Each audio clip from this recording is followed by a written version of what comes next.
انسان کی یا فطرت، عادت، بلکہ ہر جانور، ہر جاندار دشمن سے بچنا،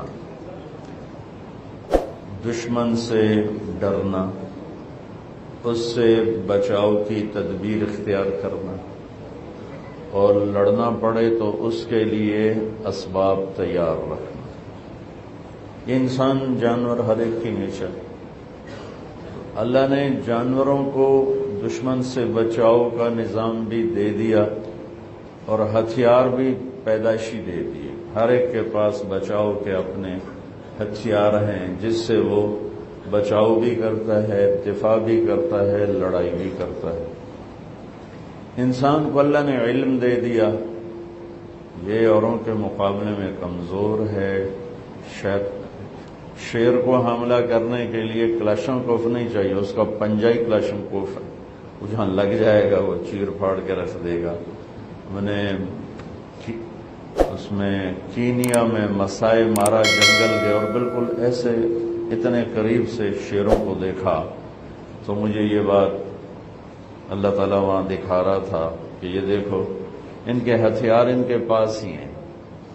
انسان کو علم دے دیا گیا تو یہ اپنی تدبیر سے بھی دشمن سے بچتا ہے اور جنگ کر کے بھی بچتا ہے۔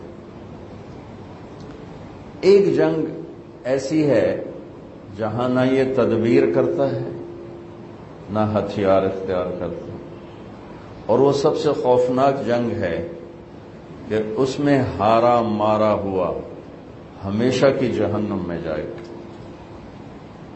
اور اس میں فاتح جیتا ہوا ہمیشہ کی جنت میں جائے گا، اور وہ جنگ ہے انسان اور شیطان کی۔ جس دن آدم علیہ السلام زمین پہ آئے اسی دن شیطان آئے، اور پہلے دن سے یہ جنگ شروع ہوئی اور آج تک چل رہی ہے۔ حق اور باطل، اس کی جنگیں ہوئی ہیں، اگر ان 10-12 ہزار سال میں ان کو دیکھا جائے تو بہت کم ہے، بہت کم ہے مدت کے لحاظ سے۔ موسیٰ علیہ السلام تک کسی پیغمبر نے تلوار نہیں اٹھائی، اور موسیٰ علیہ السلام تک زیادہ پیغمبر گزر گئے۔ بعد کا زمانہ تھوڑا ہے اور موسیٰ علیہ السلام سے پہلے کا زمانہ زیادہ ہے، لمبا ہے۔ موسیٰ علیہ السلام تک کسی نبی نے تلوار نہیں اٹھائی، اللہ نے خود ہی تباہ کر دیا۔ اما عاد فاہلکوا بریح صرصر عاتیہ سخر علیہم 7 لیال و8 ایام حسوما، یہ اللہ کا نظام۔ اما ثمود فاہلکوا بالطاغیہ واما عاد فاہلکوا بریح صرصر عاتیہ، یہ اللہ کا نظام چلا ہے۔ اور موسیٰ علیہ السلام نے بھی تلوار نہیں اٹھائی، اور ہارون علیہ السلام نے بھی تلوار نہیں اٹھائی۔ فَأَخَذْنَاهُ وَجُنُودَهُ فَنَبَذْنَاهُمْ فِي الْيَمِّ، اللہ تعالیٰ فرماتا ہے میں نے فرعون اس کے لشکروں کو اٹھا کے یوں پھینک دی، نبذ، ایسے ہلکی چیز کو ہلکی طاقت کے ساتھ، جیسے میں ٹیشو پیپر استعمال کر کے یوں پھینک لیتا ہوں تو زور تو نہیں لگتا نا، تو نبذ، اللہ نے کہا میں نے انہیں ٹیشو پیپر کی طرح اٹھا کے یوں کر دیا، یوں، تو وہ سارے کے سارے تباہ و برباد ہو گئے۔ جب تورات اتری تو اللہ تعالیٰ نے تورات کی برکت سے آسمانی عذاب روک دیا اور ایمان والوں کو کھڑا کر دیا کہ تم مقابلہ کرو۔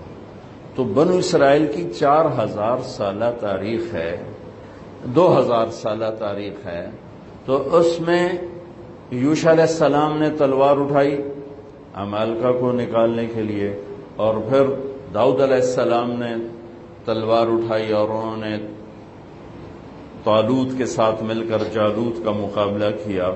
بیچ میں کوئی ہوگا کم و بیش، لیکن بہت کم۔ میرے نبی نے تلوار اٹھائی اور کمال ہے، اتنی خون خوار قوم جنہیں مار دینا، مر جانا کوئی مسئلہ ہی نہیں تھا، اور بستر پہ مرنا اپنے لیے شرم سمجھتے تھے، عیب سمجھتے۔ بنو اسد، بنو امیہ کی برائی بیان کر رہے ہیں کہ یہ بھی کوئی قبیلہ ہے بنو اسد، کہ ایک خطیب بنو امیہ کی برائی بیان کر رہے ہیں کہ یہ بھی کوئی قبیلہ ہے، آج تک ان کا ایک آدمی میدان جنگ میں قتل نہیں ہوا، سارے عورتوں کی طرح بستریں تے مر گئے، میدان چ مریا ہی کوئی نہیں، یہ بھی کوئی بندے دے پتر ہیں۔ اب اس میں لڑائی تھی اس بنو اسد اور بنو امیہ کی، تو یہ عیب ہے۔ اور عرب کی ثقافت اور تہذیب کیا ہے؟ ایک شعر سناتا ہوں، یا رب لا تجعل موتتی حیاتی مذلة ولا موتتی بین النساء النوائح ولكن قتیلا یدرج الطیر حوله وتشرب غربان الفلا من جوانحی۔ یا اللہ ایک تو مجھے ذلت کی زندگی نہ دینا، اور ایک میری موت بستر پہ نہ آئے، میری موت جنگ میں آئے اور پھر میری لاش کو گدھ نوش رہے ہوں اور کوے میرا خون پی رہے ہوں، مجھے ایسی موت چاہیے۔ یہ ان کی فطرت، یہ ان کا ماحول۔ ابو جہل پر جب عبداللہ بن مسعود سوار ہوئے قتل کرنے کے لیے تو کہنے لگا کون؟ کہا میں ابن مسعود کا چرواہے کا بیٹا، چل میری ذرا نیچے سے گردن کاٹنا تاکہ لوگوں کو پتہ چلے بڑا سردار ہے۔ ٹھیک، یہ ان کے اس میں میرے نبی نے 10 سال جنگوں میں گزرے اور ٹوٹل 1018 بندے قتل ہوئے۔ ٹوٹل 10 سال کی جنگوں میں ٹوٹل 1018 بندے قتل ہوئے۔ 259 جس کو 259 259 صحابہ شہید ہوئے اور 759 759 کافر قتل ہوئے اور پورے عرب میں اسلام پھیل گیا۔ کیا کمال ہے، کیا کمال ہے۔ ہاں، ایک جنگ پہلے دن سے چل رہی جو آج بہت زوروں پر ہے، وہ ہے میری اور شیطان کی جنگ، آپ کی اور شیطان کی جنگ۔ تو اس نے چیلنج کیا تھا جب اللہ تعالیٰ نے کہا کہ فخرج ان علیک اللعنۃ الی یوم الدین، دفع ہو جا، میری نظروں سے دور ہو جا۔ تو وہ کہنے لگا انظرنی الی یوم یبعثون، کہ مجھے زندگی دے پھر دیکھ میں کیا کرتا ہوں تیرے بندوں کے ساتھ۔ اللہ نے کہا انک من المنظرین، جا میں تن دے دیتی۔ کہنے لگا اچھا اب سن، فبما اغویتنی، مجھے دھکا دیا نا تو نے، لأقعدن لهم صراطک المستقیم، جو راہیں تیری طرف جاتی ہیں وہاں ڈیرے ڈالوں گا، خیمے گاڑوں گا، چلہ نہیں لگاؤں گا، 4 مہینے نہیں، سال نہیں، صرف جمعے کی تقریر نہیں، صبح کا خطبہ نہیں، رات کو درس حدیث نہیں، ہو تو 20 منٹاں تو پتہ ہی نہیں لگتا کتنے گئے۔ کہا میں زندگی بھر کے لیے قلعے گاڑ دوں گا، کھوٹے خیمے گاڑ دوں گا، اور جو راہ تیری طرف جاتا ہے وہاں آ کے میں فوج کٹھی کروں گا۔ ثم لآتینہم من بین ایدیہم، پھر میں ان سے جنگ کروں گا، سامنے سے حملہ کروں گا، ومن خلفہم، پیچھے سے حملہ کروں گا، وعن ایمانہم، دائیں سے حملہ کروں گا، وعن شمائلہم، بائیں سے حملہ کروں گا، ولا تجد اکثرہم شاکرین، پھر ویکھ لمی تیرا تک کوئی ہوئے گا، باقی سارے میرے ہی مرید ہوں گے۔ تو اللہ نے کہا ان عبادی لیس لک علیہم سلطان الا من اتبعک من الغاوین، جا دفع ہو کر، جو زور لاؤنا ہی لال ہے، میرے بندوں پہ تیرا زور کبھی نہ چلے گا۔ ہاں جو گمراہ ہوں گے تیرے پیچھے جائیں گے، تو بھی جہنم میں، وہ بھی جہنم میں۔ تو میرے بھائیو، ایک جنگ چھڑی آدم سے لے کر آج تک، روزانہ کی جنگ ہے یہ۔ تلوار کی جنگ تو بہت تھوڑی ہوئی ہے، حق و باطل کی بنیاد پر، ویسے مسلمان لڑتے رہے، ایک دوسرے کو ہی مارتے رہے، تاریخ بری پڑی، لیکن حق و باطل کی ٹکر ہوئی ہو بہت کم ہے 10,000 سال کے لحاظ سے۔ لیکن شیطان اور ایمان، اس کی ٹکر اس دن سے شروع ہے جس دن دھرتی پہ میرے پہلے نبی، پہلے باپ آدم اور پہلی ماں حوا نے قدم رکھا، اور اولاد کے ہوتے ہی پہلا وار جو اس نے کیا تو قابیل پہ ہوا۔ حابیل اس وار کو برداشت کر گیا، نکل گیا، قابیل اس وار کے نیچے آ گیا اور اپنے بھائی کا قاتل بن گیا۔ یہ جنگ ہے۔ اور اس جنگ نے چلنا ہے قیامت تک. سبحان. جب آئے گی نا قیامت تو اسرائیل ساری دنیا کو ٹک ٹک ٹک چنیں گے. سب سے آخر میں شیطان باقی بچ جائے گا. سب کو موت آ جائے گی, شیطان بچ جائے گا. اب شیطان دیکھے گا نا ملک الموت کو تو زمین میں غوطہ لگائے گا اور دوسری طرف سے جان نکلے گا تو آگے ملک الموت کھڑا ہوگا. پھر وہاں سے غوطہ لگائے گا, ادھر سے جان نکلے گا, وہاں ملک الموت کھڑا ہوگا. وہاں سے غوطہ لگائے گا, ادھر نکلے گا, وہاں ملک الموت کھڑا ہوگا. چاروں پاس سے جدھر بھی گیا آگے ملک الموت تو کہے گا مجھے کہاں لے جاؤ. قائلہ امک الہاویہ, اب تجھے جہنم میں لے جاؤں گا اور تیرا کیا ٹھکانہ ہے. اور ایک حدیث اور یاد آ گئی بڑے مدت کے بعد. ایک رات ایسی آئے گی جو 3 رات کے برابر ہوگی. اور لوگ انتہائی خوف کا شکار, رات جا ہی نہیں رہی, یعنی 9 گھنٹے کی رات 27 گھنٹے ہو جائے گی تو دہشت چھا جائے گی. تو 3 راتوں کے وقت کے بعد سورج مغرب سے نکلے گا, جو میرے نبی نے فرمایا کہ معلوم تطلع الشمس من مغربها, قیامت اس وقت تک نہیں آئے گی جب تک سورج مغرب سے نہ نکلے. تو مغرب سے سورج نکلے گا اور جیسے اشراق کا سورج ہوتا ہے اتنا نکل کے پھر غروب ہو کر پھر مشرق سے نکلے گا. تو جب سورج مغرب سے نکلے گا تو شیطان سجدے میں گرے گا, کہے گا یا اللہ آج جن تو مرضی آنکھیں میں سجدہ کرن تے تیار. تو اس کے شتنگڑے اکٹھے ہو جائیں گے, کہیں گے استاد جی یہ کیا قصہ ہے, آج تک ہم نے یہ قصہ تو کہیں دیکھا نہیں آپ کا, تو آج کیا کر رہے ہیں. کہ یہ سورج مغرب سے آ گیا, یہ میری موت کا اعلان ہے. تو آج میں توبہ کرتا ہوں, اللہ جسے بھی کہے میں سجدہ کرنے کو تیار ہوں, لیکن میرے نبی کا فرمان ہے جب سورج مغرب سے نکلے گا پھر کسی کی توبہ قبول نہیں ہے. اور ایک عجیب روایت ہے, وہ بھی آج بڑے عرصے بعد یاد آئی. شیطان کو اللہ جہنم سے نکالے گا اور آدم علیہ السلام کو جنت سے نکالے گا اور کہے گا ایک دفعہ سجدہ کر دے جنت میں ڈال دوں گا. کہے گا یہ کام نہ پہلے کیتا نہ ہون کر دے, اللہ پھر اسے جہنم میں ڈال دے گا. تو میرے بھائیو میں نے ایک عجیب سی تمہید بیان کی, آپ سوچ رہے ہوں گے یہ مولوی صاحب کیا بھول بھلیاں کہہ رہا ہے. شیطان سے جنگ, اس کے لیے اللہ نے ہمیں مسلح کیا. کہ شیطان سے جنگ کوئی کلاشنکوف سے تو ہے نہیں, ایٹم بم سے بھی وہ نہیں مرے گا, توپوں سے بھی نہیں مرے گا, ہماری بد دعاؤں سے بھی نہیں مرے گا. تو شیطان سے جنگ ہے اعمال کے ذریعے, اعمال. اور اعمال میں سب سے بڑا جو ہتھیار ہے شیطان کے سر پہ وہ روزہ ہے. سب سے طاقتور ہتھیار جو شیطان کو زیر و زبر کر دیتا ہے وہ روزہ ہے. یہ قرآن کا واحد حکم ہے جو اکٹھا ایک ہی جگہ قرآن میں آیا پھر دوبارہ نہیں آیا. نماز تو کتنی دفعہ آئی, اقیموا الصلاۃ وآتوا الزکاۃ 9 دفعہ, 10 دفعہ, 11 دفعہ. اقمنا الصلاۃ وآتینا الزکاۃ قل عبادی یقیموا الصلاۃ اقیموا الصلاۃ. بڑا پڑا اصبروا صابروا رابطوا اتقوا اللہ اذکروا اللہ انفقوا. یہ جتنے احکام ہیں یہ قرآن میں ایسے بکھرے پڑے ہیں, لیکن روزہ واحد حکم ہے جو ایک ہی جگہ سے شروع ہو کر وہیں ختم ہوتا ہے. 183 نمبر آیت سے شروع ہوتا ہے اور 187 پر 88 پر جا کر یہ بند ہو جاتا ہے.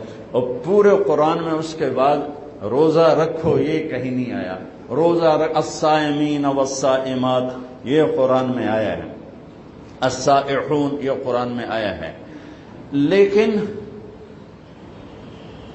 یا پھر 60 روزے کفارے کے بطور حکم صرف سورہ بقرہ میں ایک جگہ آیا ہے.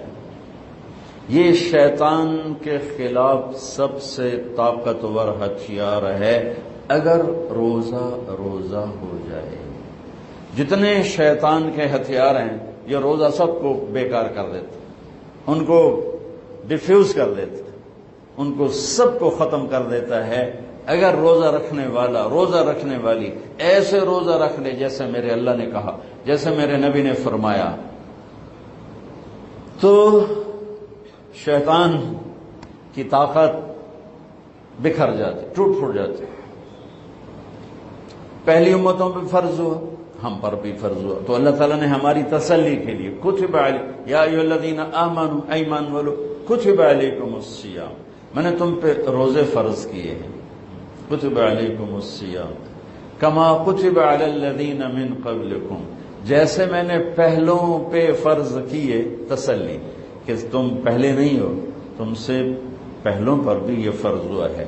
اور پھر ان کا فرض ہمارے فرض سے بہت زیادہ ہیوی ویٹ ڈیوٹی کہ ان کا روزہ 24 گھنٹے، ہمارا روزہ سحری سے افطاری، افطاری سے سحری، ان کے روزے کے 24 گھنٹے تھے، چاہے روزہ سردی میں ہو چاہے روزہ گرمی میں ہو، 24 گھنٹے گزارنے ہیں۔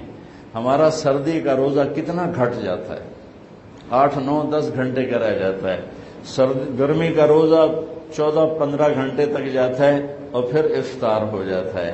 ہمارے اوپر بھی روزہ ایسے ہی فرض ہوا جیسے پہلی امتوں پہ فرض ہوا۔ تو ایک صحابی اچھا، اور روزے کا اگلا روزہ کیسے شروع ہوتا تھا؟ میں نے افطاری کھائی، بیٹھے بیٹھے سو گیا یا لیٹ کے آنکھ لگ گئی، روزہ شروع ہو گیا، آنکھ لگتے ہی روزہ شروع۔ کیس بن سرمہ ایک صحابی ہیں، اونٹ چراتے ہیں، گھر آتے ہیں، روزہ رکھا ہوا ہے، بیوی سے پوچھتے ہیں کوئی ہے کھانے پینے کا روزے کی افطاری کا؟ وہ کہتی ہیں ہے تو کوئی نہیں، میں لے آتی ہوں تمہارے لیے۔ وہ لینے گئی، ان کو دیر ہو گئی، یہ لیٹے تھکے تھے، آنکھ لگ گئی، سورج ڈوب گیا۔ جب وہ واپس آئیں تو یہ سوئے پڑے تھے، تو انہوں نے کہا ویل لک یا ابن سرمہ، ارے سرمہ کے بیٹے تو مارا گیا۔ وہ اٹھ کے بیٹھے، کیا ہوا؟ کہ اگلا روزہ شروع ہو گیا۔ پچھلا روزہ بھی کوئی ایسا نہیں تھا میں ساڑھے ذرا پراٹھے پاڑتے بیٹھے ہوئے، وہ سالی کھجور کھا کے ہی روزہ رکھتے تھے، اور افطاری بھی ایسے نہیں ہوتی تھی بھی سارے فیصل آباد دے سموسے جڑے پورے سال اتنے نہیں وکتے جتنے رمضان چ وکتے۔ اور روزہ صحت کے لیے تھا، ہم نے بیماری بنا لیا، سموسے بھی اندر، پکوڑے بھی اندر، 7 اپ بھی اندر، روح افزا بھی کی بلائی پیتی چندن پیتی کھادی بھی چندن پیتی چند۔ عید تو اگلے دن ڈاکٹران دی موج لگی ہوندی، جب لین لگی ہوندی سارے۔ ابن سریمہ تو مارا گیا، کیا ہوا؟ کہ روزہ شروع ہو گیا۔ ہوئی ظہر کی نماز مسجد میں پڑھنے آئے، بے ہوش ہو کے گر گئے۔ تو آپ نے لوگوں سے پوچھا کیا ہوا، بے ہوش کیوں ہو گیا؟ کہا جی وہ روزہ 24 گھنٹے کا رکھا۔ تو بس یہ میرے نبی کے دل پہ اپنے امتی کا درد آنا تھا کہ اللہ تعالیٰ نے قرآن اتارا، چلو کلوا واشربوا حتی یتبین لکم الخیط الابیض من الخیط الاسود۔ چلو میرے حبیب، آپ کے دل پر تو غبار نہیں ہم دیکھ سکتے، آپ کی امت کے لیے آسانی کر دی، ساری رات کھاؤ، جب صبح صادق آئے تو چھوڑو۔ بیوی بھی حلال نہیں تھی، روزے میں تو بیوی بھی حرام ہے اور کھانا بھی حرام ہے، حلال بھی حرام ہے۔ تو پہلا روزہ اسی طرح آیا تھا۔ ایک صحابی آ گئے، یا رسول اللہ میں تو مارا گیا۔ آپ نے فرمایا کیا ہوا؟ کہ میں روزے کی حالت میں اپنی بیوی سے مل گیا ہوں۔ تو آپ نے فرمایا ٹھیک ہے، ایک غلام آزاد کر دو کفارہ۔ کہنے لگا کہ میں غریب بندہ، میں غلام بھی تو لاؤں۔ آپ نے کہا 60 مسکینوں کو کھانا کھلا دے۔ تو کہنے لگا میں آپ مسکین ہوں، میں کتنی روٹی کھاؤں؟ تو آپ نے فرمایا پھر 60 روزے رکھ، اور کہنا کہ ایک روزے چاہے چند چاڑ یا 60 روزے تو میرے نبی نے بڑا مزہ لیا اس کی بات کا، بہت ہنسے کا بہ جاتا۔ تھوڑی دیر ہوئی تو ایک آدمی آ گیا، ایک دم ساری یا رسول اللہ یہ صدقے کی کھجوریں ہیں میں لایا ہوں۔ تو آپ نے فرمایا بھائی وہ کدھر ہوگا؟ جی بیٹھا ہوں۔ تو آپ نے کہا اے لے جا، جب مدینے دے 7 غریب گھران تقسیم کر دیں۔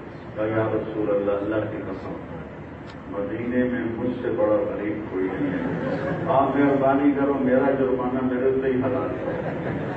اس پر میرے نبی اتنا ہنسے یہ آخری داڑیں آپ کی نظر آئیں. اتنا ہنسے کہ آخری دانت ایسا بہت کم ہوا کہ آپ اتنا ہنسے ہوں کہ آخری دانت کی نظر. تو میرا جرمانہ میں نے حلال کرو، میں کیوں ہونے جائے گی. تو آپ نے مزہ لے کر اچھا چلو جاؤ، تیرے لیے بھی حلال کر دیا، اور یہ اور کسی کے لیے صرف تمہارے لیے. تو پھر اللہ نے قرآن اتار دیا، ہن لباس لکم وانتم لباس لہن. اچھا چلو میرے محبوب، کھانا بھی حلال، بیوی بھی حلال، ہر شے حلال ہے. بس جب ادھر صبح کی پہلی سفیدی سامنے آئے تو ساتھ ہی روزے کو بند کر دیا جائے. اور جب میں قربان جاؤں کہ میرے نبی نے اپنی امت پہ شفقت کیا کی. آپ سحری میں یوں کھاتے تھے کہ آخری لقمہ منہ میں ہوتا تو رمضان ہو جاتا. کتنی دیر سے سحری کو لے جاتے. حالانکہ آپ نے 2 دن کھجوریں کھانی ہوتی تھی تو آپ تو تہجد میں بہت جلدی اٹھے ہوئے ہوتے تھے، لیکن آپ سحری کو لے جاتے بالکل آخری ٹائم پر. اور افطاری کے لیے ایک آدمی اوپر کھڑا ہوتا تھا سورج دیکھنے کے لیے.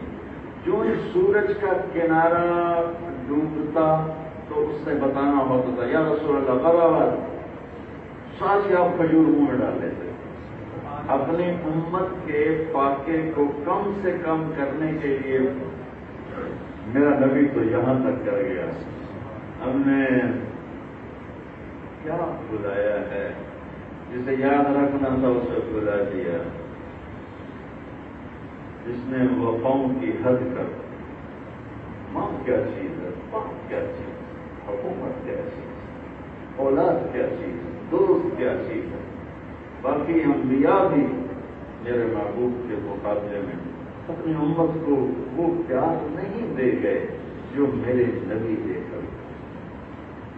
اور اتنا کوئی نبی نہیں رویا جتنا میرے نبی روئے ہیں امت کے. کوئی اتنا نہیں تڑپا جتنا میرے نبی تڑپے ہیں امت کے. اور جاتے ہوئے ہر کوئی اولاد یاد کرتا ہے. میرے نبی جاتے ہوئے امت کو یاد کر رہے ہیں. الصلاۃ وما ملکت ایمانکم، میری امت نماز نہ چھوڑنا اور غلاموں سے اچھا سلوک کرنا. جاتے ہوئے امت یاد کر رہی ہے. اور راتوں کو مدینے کے فضا میں آج بھی میرے نبی کی دعائیں اور رونا اور ہچکیاں اور آنسو محفوظ اور موجود ہیں. اتنا روتے تھے کہ جبریل آ جاتا تھا کہ یا رسول اللہ مجھے اللہ نے بھیجا، آپ کیوں رو رہے ہیں؟ اللہ کو تو پتا کیوں رو رہے ہیں، ہم تک پہنچانے کے لیے. کہ آپ کہتے جبریل مجھے میری امت کا غم لے.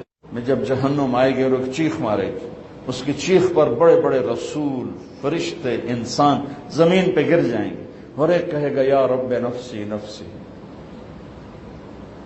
جب نبی کہیں گے نفسی نفسی تو طارق جمیل تے توڑا کی حال ہوگا اتھے یا رب نفسی نفسی. اور میرے نبی نے کہا ابراہیم خلیل 4000 نبیوں کے باپ، 4000 نبیوں کے باپ کہیں گے یا اللہ میں نہیں کسی کا سوال کرتا، بس میری جان بچا لے. اور عیسیٰ علیہ السلام کہیں گے یا اللہ میں اپنی ماں مریم کا بھی سوال نہیں کرتا، بس میری جان بچا لے. اس دہشت وحشت خوف کے عالم میں جب خلیل اللہ جیسے تھر تھرا رہے ہیں اور روح اللہ جیسے کپ کپا رہے ہیں، اس وقت میرے آپ کی کیا ہستی اوقات ہوگی. لیکن عین اسی وقت ایک پکار سنوں گے. یاد رکھنا آج جمعے کا دن ہے، اس دن میری بات تم یاد کرو گے. ایک پکار سنو گے یا رب امتی امتی. ایک درد بھری فریاد اٹھے گی یا رب امتی امتی.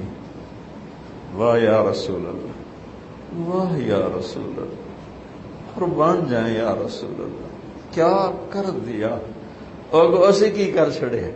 اسی بازار میں چلے جاؤ، جھوٹ بھی، ظلم بھی، جوا بھی، شراب بھی، نشے بھی، ہر شے ملے گی. یہ نہیں کہہ رہے کہ میری امت کے نیک لوگ نیک لوگ نیک لوگ. امت ہی میری امت ساری زندگی شراب بیچی، میری امت میری امت میری امت. لوگ کہیں گے یہ کون ہے؟ ایک کتھو آواز آ. تمہاری نظریں گھومتے گھومتے جائیں گی تو دیکھو گے محمد مصطفیٰ صلی اللہ علیہ وسلم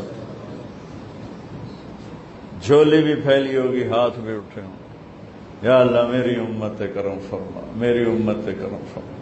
اگر وہ اتنے کرم کر گئے، کچھ ہم بھی حیا کر لیں، کچھ ہم بھی شرم کر لیں۔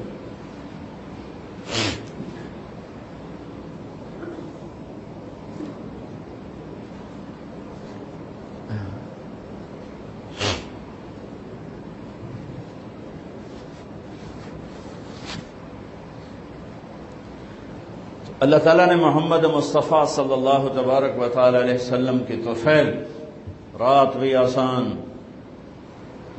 اور دن کا روزہ، سردیوں میں چھوٹا، گرمیوں میں لمبا، آپ سحری کو آخر میں لے جاتے ہیں اور افطاری کو فوراً فرماتے ہیں۔ یہ ہمارے ہاں دیر سے افطاریاں کہ جی احتیاطاً 2 منٹ، اللہ دے بندے اپنے نبی نے تو ویکھو انہیں ایویں سورج گیا تو نال ہی انہیں روزہ افطار، احتیاطاً 2 منٹ اوپر۔ میرے نبی ہوتے سب کو ڈانٹ پہ لاتے کہ میری امت کو 2 منٹ کیوں مزید تم احتیاطاً 2 منٹ دے رہے ہو، تو انے ہو تو دینے پہ سورج آؤ چلا گئے، پھر کیڑی احتیاط لے کے بیٹھے۔ جب آپ سفر میں ہوتے تھے تو، اور اب تو سارا ٹیلے اور پہاڑیاں ہیں، تو جب شام کا وقت ہوتا، آپ کا روزہ ہوتا، سفر میں کبھی روزہ، تو آپ ایک آدمی کو ٹیلے پر کھڑا کر دیں پہاڑی پر اور فرماتے دیکھنا، وہ سورج کو دیکھتا رہا، جو ہی سورج نیچے جاتا وہ اشارہ کرتا، اب فوراً منہ میں رکھتے تھے۔ میرے نبی کے اوپر 9 رمضان آئے، 9 رمضان تھے، اس میں 2 رمضان 30 کے اور 7 رمضان 29 کے آئے، 7، 2 30 کے، 7 29 کے آئے، اور 2 ہجری میں روزہ فرض ہوا، 2 ہجری میں روزہ فرض ہوا۔ نماز 10 نبوت کے 10ویں سال آ چکی تھی، 13ویں سال میں آ کر وہ اس کی فرضیت آئی، اس کی ترتیب آئی، روزہ 2 ہجری میں فرض ہوا۔ اب شیطان ایک جنگ کر رہا ہے، اور جنگ کا طریقہ کیا کر رہا ہے؟ سامنے سے وار کروں گا، پیچھے سے وار کروں گا، دائیں سے وار کروں گا، بائیں سے وار کروں گا۔ تو کدی اگاں کے کوئی گولی لگی سانو تو انہوں نے ٹھاؤ سا کے گاشوں کو وش ماری ہوئے۔ سامنے کا کیا مطلب ہے، پیچھے کا کیا مطلب ہے، دائیں کا کیا مطلب ہے، بائیں کا کیا مطلب ہے، آگے سے، پیچھے سے، دائیں سے، بائیں سے، اوپر سے نہیں، اتے اللہ ہے، نیچے سے نہیں کہ وہ متکبر ہے، ہیٹھاں جانا کرنی استاد آدم اگو سر نہیں نوایا ہو جائے کہ دیکھو کیوں سر نوا، نیچے سے وار اس لیے نہیں کرتا کہ اس کے تکبر کے خلاف ہے، اوپر اللہ کی چھاؤں ہے، آگے پیچھے دائیں بائیں ویل لے آندا چل ہن تیار ہو جا میں آ رہا ہوں۔ سامنے سے وار کا کیا مطلب ہے؟ سامنے آخرت ہے، سامنے آخرت ہے، ایسی ذہن سازی کرے گا کہ آخرت بھلا دے گا، جیسے کوئی 2-2.5 ارب انسان ہیں جو کہتے ہیں موت کے بعد ہے ہی کچھ نہیں۔ اور جو ماننے والے ہیں ان پر کیا وار کیا؟ اللہ آپ پہ بخشے گا، اللہ آپ پہ ہی بخشے گا، اللہ آپ پہ، ہمارے دیہاتی وہ اللہ میاں صاحب اللہ آپ پہ بشکے سے، اللہ آپ پہ بشکے سے، یہ وہ بیچارے سیدھے سادھے، مجھے امید ہے وہ بخشے بھی جائیں گے۔ وہ غریب لوگ، نہ انہیں کوئی بیچاروں کو سکھانے والا، نہ انہیں سیکھا، اور روٹی بھی نصیب نہیں، چھت بھی نصیب نہیں۔ تو وہ ہمارا ایک نوکر تھا بوڑھا، جب میں 4 مہینے لگا کے آیا تو اس کی چارپائی میں جب نماز پڑھ کے آتا تو راستے میں ہوتی تھی، تو میں جا کے اس کو دبانے لگ جاتا، چاچا پھتا، فتح محمد، چاچا پھتا اٹھی میں آ، نماز پڑھے آ، او میاں رب بش کیا تھا، بش کیا نہیں تھا، چلو دوزخ تا دھکا دے چھڑے سی، او میں تینوں پتہ ہے دوزخ ہے کی بلا، کہ موڑا پہ ویکھی جیسے۔ تو خیر کوئی 3-4 مہینے لگے، میں روزانہ اس کو آ کے دباتا، پھر روزہ گیا، میاں تو مینوں تھا ماروں ہے، یہ ایک ہمارا محاورہ ہے پنجابی کا، تو مینوں تھا ماروں ہے، کیونکہ مجھے 6 مہینے لگے، اللہ کے فضل سے وہ 5 وقت کا نمازی بن گیا، اور نمازی بن کے اللہ کے پاس پہنچا۔ پھر میرا بڑا بہت شکر ادا کرتا تھا، جو کہ میں نے اس کو پھر نماز پہ لایا کیسے، وہ میری اس سے تو مانتا نہیں تھا، میں مٹھیاں بھی بھر رہے ہیں، مالش بھی کر رہے ہیں، میں نے کیا کرنا، لوٹا پانی کا بھر کے لانا اور مسلح لے آنا، مسلح سامنے بچھا دینا اور لوٹا پانی کا، میں کہا چاچا پھتا اٹھی میں تینوں وضو کراواں، او میاں مینوں مار نہیں، او میاں مطلب یہ کہ تم سردار کے بیٹے اور تم میرے ساتھ یہ کر رہے، او مینوں مار نہیں، میں کہا نہیں میں تینوں مارنا ہے، اٹھی تو اس کو میں وضو کراتا، پھر اس کو مسلح پہ کھڑا کرتا۔ یہ پریکٹس کافی عرصہ چلی کہ میں خود اس کو ایک نماز عشاء کی تو وہ وضو کراتا، پھر اس کو مسلح پہ کھڑا کرتا، کرتے کرتے کرتے اللہ نے اس کو 5 وقت کا نمازی بنا دیا، اور پھر وہ میرے شکریہ ادا کرتے کرتے ہی دنیا سے چلا گیا۔ سامنے سے حملہ کرے گا شیطان، کیا میرے نبی نے اپنا کیا حملہ ہے سامنے، کیا ہے؟ آخرت۔ 2.5 ارب انسان ہیں جو کہتے ہیں آخرت ہے ہی کوئی، ارب دو 2.5 ارب انسان ہیں جو کہتے ہیں آخرت ہے پر ہمیں ہمارا نبی بخشوا لے گا، ہم جو مرضی کریں۔ عیسائی کہتے ہیں ہمیں عیسیٰ علیہ السلام بخشوا لیں گے، یہودی کہتے ہیں ہمیں موسیٰ علیہ السلام بخشوا لیں گے، باقی مذاہب والے بھی یہی کہتے ہیں ہمیں بودھا بخشوا لے گا، ہمیں رام بخشوا لے گا، ہم جو مرضی کریں۔ ٹھیک ہے، تو 1.25 ارب مسلمان بچتے ہیں جو کہتے ہیں آخرت ہے، ان پہ وار کیا کرتا ہے؟ اللہ بڑا غفور الرحیم ہے، معافی ہو جائے گی، لہذا سود بھی حلال، زنا بھی، شراب بھی، جھوٹ بھی، جوا بھی، کھوٹ بھی، دھوکہ بھی، فراڈ بھی، قتل بھی، چوری بھی، ڈاکے بھی، خیانت بھی، رشوت بھی، ماں باپ کی نافرمانی بھی، شادیاں کر کے زنا بھی، یہ ساری چیزوں پر وہ کیسے لے کر آئے؟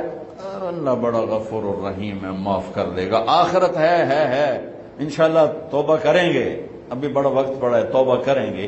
یہ ان کو آخرت کا انکار نہیں کروا سکا تو اس میں ڈال دیا، گناہوں میں ڈال کے اللہ بڑا غفور الرحیم۔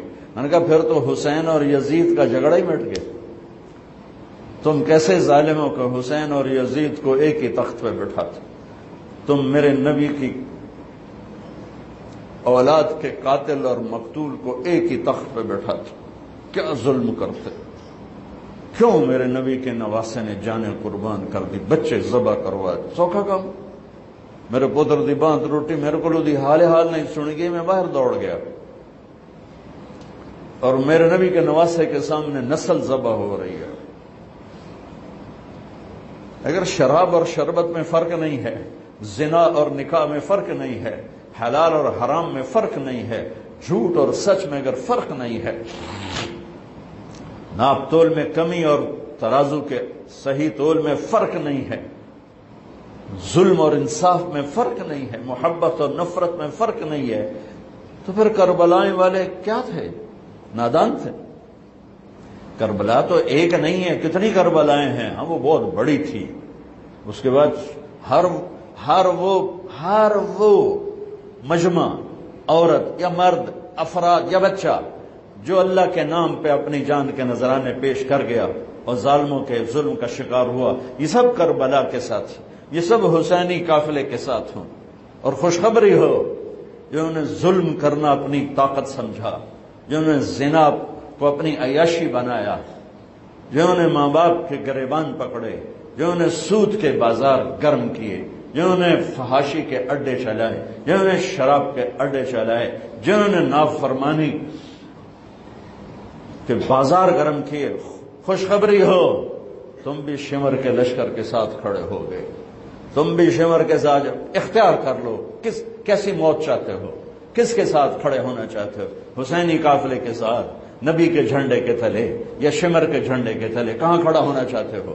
اس چند روزہ مٹ جانے والی زندگی، وَمَا الْحَيَاةُ الدُّنْيَا إِلَّا مَتَاعُ الْغُرُورِ لَعِبٌ وَلَهْوٌ وَزِينَةٌ وَتَفَاخُرٌ بَيْنَكُمْ وَتَكَاثُرٌ فِي الْأَمْوَالِ وَالْأَوْلَادِ كَمَثَلِ غَيْثٍ أَعْجَبَ الْكُفَّارَ نَبَاتُهُ ثُمَّ يَهِيجُ فَتَرَاهُ مُصْفَرًّا ثُمَّ يَكُونُ حُطَامًا وَفِي الْآخِرَةِ عَذَابٌ شَدِيدٌ وَمَغْفِرَةٌ مِّنَ اللَّهِ وَرِضْوَانٌ وَمَا الْحَيَاةُ الدُّنْيَا إِلَّا مَتَاعُ الْغُرُورِ۔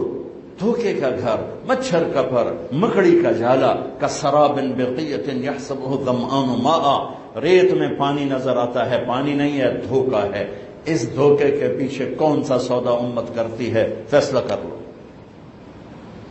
ہاں، شیطان کا پہلا حملہ آخرت کوئی نہیں، ہم نے کہا ہے، تو پھر دوسرا حملہ پیچھے سے، پیچھے سے حملہ کیا ہے؟ دنیا اتنی خوبصورت کر کے دکھائے گا دنیا پیچھے کہ جنت یاد ہی نہیں رہے گی، کہے گا یہی جنت ہے۔ گلستان کالونی گندا نالا تے نام گلستان کالونی، پتہ نہیں کیوں جو بے وقوف ہیں جنہیں دا نام گلستان کالونی رکھے وچ گندا نالا گزر رہا ہے، نام گلستان۔ اکھیاں ہیں کوئی نہیں تے نام چراغ شاہ، کھوتے دا مالک بھی نہیں تے نام سوار شاہ، شادی ہوئی نہیں تے نہ اولاد شاہ۔ گلستان میں جو جوہر بھرے پڑے اور نام گلستان کالونی۔ پیچھے سے حملہ کروں گا، وہ کیا ہے؟ کہوں گا دنیا بڑی خوبصورت ہے، اس میں پھنسا دوں تو بہت سے اس میں پھنس جائیں گے۔ آخرت ہے اللہ غفور الرحیم ہے، آپ لکھی جس۔ اور دنیا میں الٹے ہاتھ سے حملہ کروں گا، وہ کیا ہے؟ زنا، شراب، چوری، ڈاکہ۔ ادھر الٹا اس ہاتھ پہ وہ گناہوں والا فرشتہ بیٹھا ہے، گناہ لکھنے والا، گناہوں والا نہیں، گناہ لکھنے والا فرشتہ۔ تو چوریاں، ڈاکے، ظلم، ستم، برائیاں، ایک پوری لائن، کتنا بڑا مجمع اس میں چلا گیا ہے۔ ادھر سے حملہ کروں گا، ادھر کیا ہے؟ نیکیوں کا فرشتہ۔ ایک طبقہ ہوگا جو آخرت کو نہیں بھلائے گا، جو دنیا کے چکر میں نہیں آئے گا، جو شراب زنا کے چکر میں نہیں آئے گا، جو سود جھوٹ میں نہیں آئے گا، وہ نیک پاک ہوں گے۔ ان کو کیسے چکر دے گا؟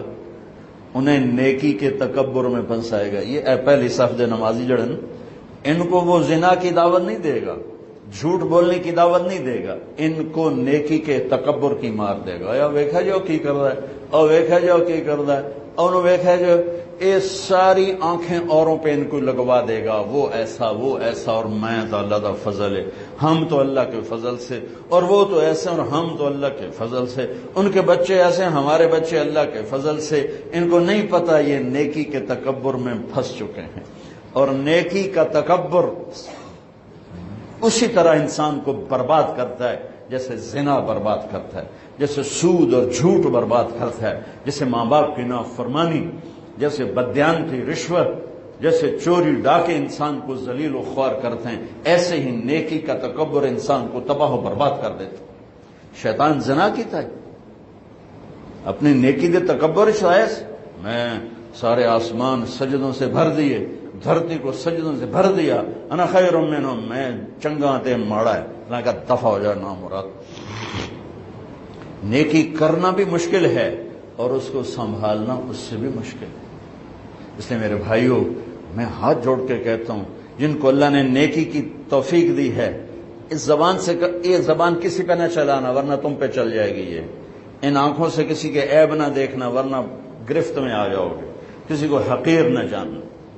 اب شیطان حملہ کرتا ہے، آخرت بھلاتا ہے، دنیا رنگین دکھاتا ہے، نافرمانی میں ڈالتا ہے، نیکی کے تکبر میں ڈالتا ہے، تو اب کیا کریں؟ تو ایک حدیث سناتا ہوں جس پر یہ سارا میرا مضمون چلا ہے۔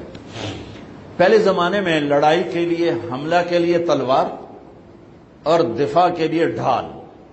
تو جنگجو لوگوں کے ایک ہاتھ میں ڈھال ہوتی تھی اور ایک ہاتھ میں تلوار ہوتی تھی۔ تو خندق کی جنگ میں مرحب جب خندق پار کر کے آیا تو اس نے کہا ہے کوئی میرے مقابلے میں؟ تو سارے بیٹھ گئے، کوئی نہیں کھڑا ہو۔ حضرت علی کھڑے ہوئے، یا رسول اللہ انا لہو، میں جاؤں گا۔ میرے نبی جیسی شخصیت، علی جیسی شخصیت کو کہہ رہے ہیں بیٹھ جا، تجھے پتا ہے یا امر ہے، یعنی تو اس کے ٹکر کا نہیں ہے، بیٹھ جا۔ بڑے بڑے نہیں کھڑے ہو رہے، تو بچہ ہے، ابھی 23 سال عمر تھی۔ انہوں نے کہا کون ہے میرے مقابلے میں؟ پھر سب عمر جیسے شاہ سوار، زبیر جیسے، طلحہ جیسے۔ علی کھڑے ہو گئے، یا رسول اللہ انا لہو، میں ہوں۔ آپ کہو بیٹھ جا، یہ عمر ہے۔ پھر اس نے کہا کدھر ہے تمہاری جنت جس میں دعوے کرتے ہو شہید ہوں گے تو جائیں گے، تم میں کوئی جنت کا شوقین نہیں ہے؟ پھر کوئی نہیں کھڑا ہوا، علی کھڑے ہو گئے، یا رسول اللہ انا لہو، امام المتقین، من کنت مولاہ فعلی مولاہ، جس کا میں مولا ہوں علی اس کا مولا ہے، علیہ الصلاۃ والسلام۔ بیٹھ جائیے عمر ہے یا رسول اللہ. پہلے تو آپ بیٹھتے رہے، جب تیسری دفعہ آپ نے کہا بیٹھ جا، کہا اب نہیں بیٹھوں گا. وَإِنْ كَانَ عَمْرًا، عمر بھی ہے تو میں جاؤں گا. آپ نے کہا اچھا چل جاؤ. پھر آپ نے ان کے لیے دعا کی. اب ان کے ایک ہاتھ میں انا الذی سمتنی امی حیدرا کلیث غابات کریہ المنظرا اوفیہمی بالساء کیل السندرا. یہ شعر پڑھتے ہوئے جا رہے تھے. میں ہوں جس کا نام اس کی ماں نے حیدر رکھا ہے. حیدر شعر کو کہتے ہیں، شعر، اس لیے آپ کو حیدر کرار، کرار کہتے ہیں پلٹ پلٹ کے حملہ کرنے والا. تو آپ کا لقب تھا وہ شیر جو پلٹ پلٹ کے حملہ کرے اور سامنے کسی کو نہ چھوڑے. تو جب آپ پہنچے تو آپ بچے سے، وہ 100 لڑائیاں لڑ چکا تھا، تو کہنے لگا کون ہو؟ کہا میں علی ہوں. چہرہ تو چھپایا ہوا تھا.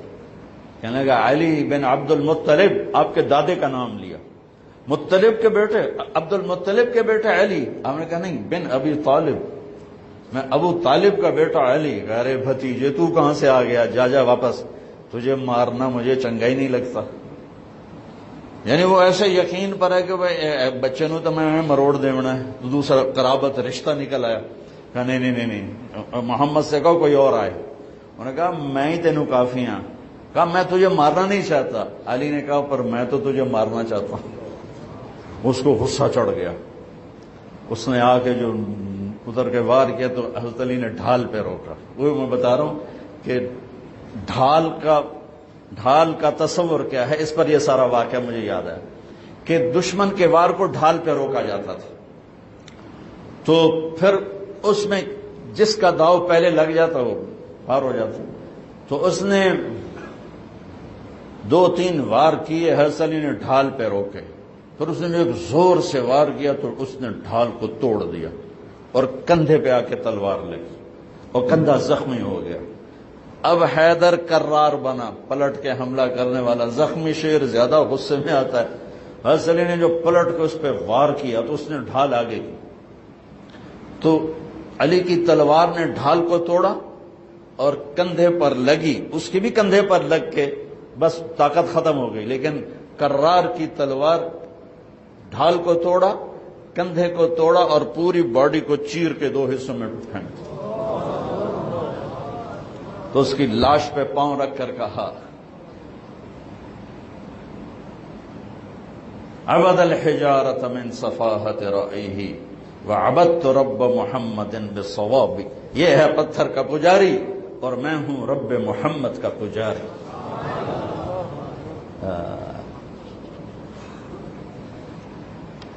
علی تقتحم الفوارس هكذا عني وعنهم أخروا أصحابي عبد الحجارة من صفاحة رأيه وعبدت رب محمد بالصواب وعرفت عن أثوابه ولونني كنت المقتر بزني أثوابي لا تحسبن الله خاذل دينه ونبيه يا معشر الأحزاب.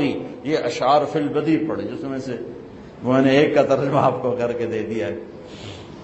تو ڈھال کیا ہے؟ دشمن سے بچاؤ. تو کوئی ڈھال ہونی چاہیے جو شیطان سے بھی بچاؤ ہو. وہ تو کمبخت ہمارے دل میں اتر جاتا ہے. تو میرے نبی کی ایک حدیث، الصوم جنہ الصوم جنہ الصوم جنہ. میں دوہرا رہا ہوں، روزہ ڈھال ہے، روزہ ڈھال ہے.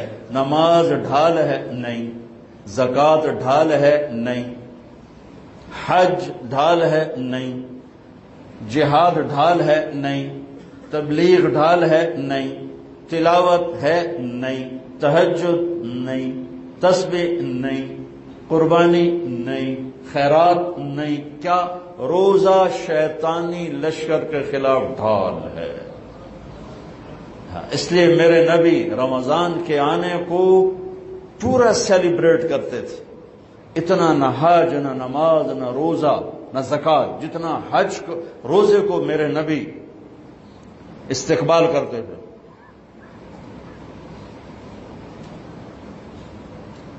آپ ممبر پر کھڑے ہوئے کہا وہ کون آ رہا ہے؟ یوں کہا. اب صحابہ کا منہ تو ادھر ہے. ماذا یستقبلکم وماذا تستقبلون. وہ کون آ رہا ہے؟ تم کس کے سامنے جا رہے ہو؟ حضور ایسے ہو گئے. پھر آپ نے کہا ماذا یستقبلکم وماذا تستقبلون، وہ کون آ رہا ہے، کس کے سامنے جا رہے ہو؟ پھر صحابہ ایسے ہو گئے. پھر آپ نے کہا ماذا یستقبلکم وماذا تستقبلون، وہ کون آ رہا ہے، کس کے سامنے جا رہے ہو؟ حضرت عمر کھڑے ہو گئے. یا رسول اللہ اوحی نزل، کوئی وحی آ گئی؟ آپ نے کہا لا نہیں. اعدو حضر، کیا کسی دشمن نے حملہ کر دیا؟ آپ نے کہا لا نہیں. کہا تو پھر کیا ہے؟ ہم نے کہا رمضان آ رہا ہے. سبحان اللہ. وہ کون آ رہا ہے؟ رمضان آ رہا ہے. رمضان کیا رہا ہے؟ ڈھال آ رہی ہے. کیا شیطان کا حملہ.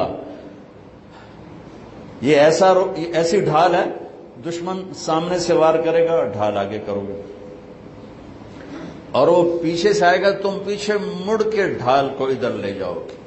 ادھر آئے گا تو ادھر کرو گے، ادھر آئے گا تو ادھر کرو گے، پیچھے سے آئے گا تو پیچھے کرو گے. لیکن وہ تو ٹوٹ سکتی ہے. روزہ وہ ڈھال ہے، اگر صحیح کر گئے تو پورے دنیا کے شیطان نہیں توڑ سکتے. رمضان آ رہا ہے. رجب سے اہتمام شروع ہو جاتا تھا. 2 مہینے پہلے رجب کا چاند دیکھتے میرے نبی فرماتے اللہم بارک لنا فی رجب و شعبان وبلغنا الی رمضان. یا اللہ ہمارے رجب اور شعبان میں برکت دے دے اور ہمیں رمضان نصیب فرما، رمضان ہمارے مقدر فرما. اور رمضان کو میرے نبی نے جس طرح قرآن سے آباد کیا، سبحان اللہ. اللہ تعالیٰ نے رمضان کا نام رکھا قرآن میں. محرم، صفر، ربیع الاول، ربیع الثانی، جمادی الاولی، جمادی الثانی، رجب، شعبان، شوال، ذوالقعدہ، ذوالحج. 11 مہینوں کے نام عربوں نے خود رکھے. 12واں مہینہ رمضان اللہ نے قرآن میں اس کا نام رکھا اور پھر عربوں سے رکھوایا. چونکہ اللہ نے قرآن اس وقت پڑھا تھا جب زمین آسمان بھی نہیں تھے، تو اللہ نے قرآن کی تلاوت فرمائی اور اس میں شہر رمضان آیا تھا. شہر رمضان الذی انزل فیہ القرآن. اللہ نے اور کسی مہینے کا نام قرآن میں نہیں لیا. محرم، وہ حرم، وہ یہ محرم کا مہینہ نہیں، وہ اور معنی میں ہے، وہ اور معنی میں ہے. صحابہ میں صرف ایک صحابی کا نام لیا، زید. فلما قضا زید منہا وطرا زوجناکہا. ان کو اللہ کے نبی نے اپنا بیٹا بنایا تھا. اور 12 مہینوں میں ایک مہینہ رمضان. جب قرآن میرے نبی نے تلاوت فرمایا تھا تو اس میں بھی رمضان کا نام تھا. عربوں سے رمضان کا نام رکھوایا. رمضان کو رمضان کیوں کہتے ہیں؟ رمضان کا مطلب ہے جل جانا، جل جانا، جل جانا. رمضان یار مودو، جل جانا. تو رمضان کو رمضان اس لیے کہتے ہیں کہ اس میں 330 دن میں جو مردوں عورتوں نے گناہ کیے ہوتے ہیں، اللہ ہر روزے کے بدلے میں ان گناہوں کو جلاتا جاتا ہے، جلاتا جاتا ہے، جلاتا جاتا ہے. جب آخری دن آتا ہے تو تمام گناہوں سے روزے والا پاک ہو کے باہر نکل جاتا ہے. اس لیے اس مہینے کا نام رمضان رکھا گیا. جل جانا، جل جانا. کیا جلتا ہے؟ ایک گناہ جلتے ہیں. دوسرا کیا جلتا ہے؟ ایک نفس جلتا ہے. جب اس کو بھوک اور پیاس ستاتی ہیں تو پھر وہ اس کے اندر جو غلاظتیں جمع ہیں وہ جلتی ہیں، وہ جلتی ہیں. اور مادی طور پر بھی کیا جلتا ہے؟ پورے جسم میں جو فاسد مادے ہیں وہ جلنا شروع ہوتے ہیں، بشرطے کہ روزہ ہو.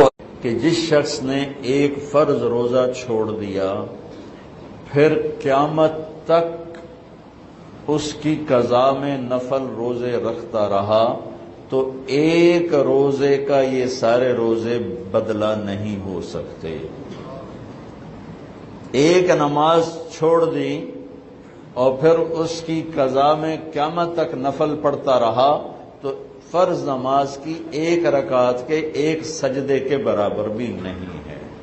فرض میں اتنی طاقت ہے، تو اللہ کی رحمت کیسے متوجہ ہوتی ہے کہ رمضان کے مہینے میں اللہ فرماتے ہیں میرے محبوب کی امت ہے، ایک فرض کو 70 کے برابر کر دو، اور پھر فرماتے ہیں نفل کو فرضوں کے برابر کر دو، اور پھر فرماتے ہیں جو رات کو تراویح پڑھے گا، دن میں روزہ رکھے گا، آخری رات اسے ایسے دھو کے پاک کر دوں گا کہ اس کے ذمے گناہ کا ایک ذرہ بھی باقی نہیں بچے گا، سب گناہ اللہ تعالیٰ اس کے معاف فرما دے گا۔ اور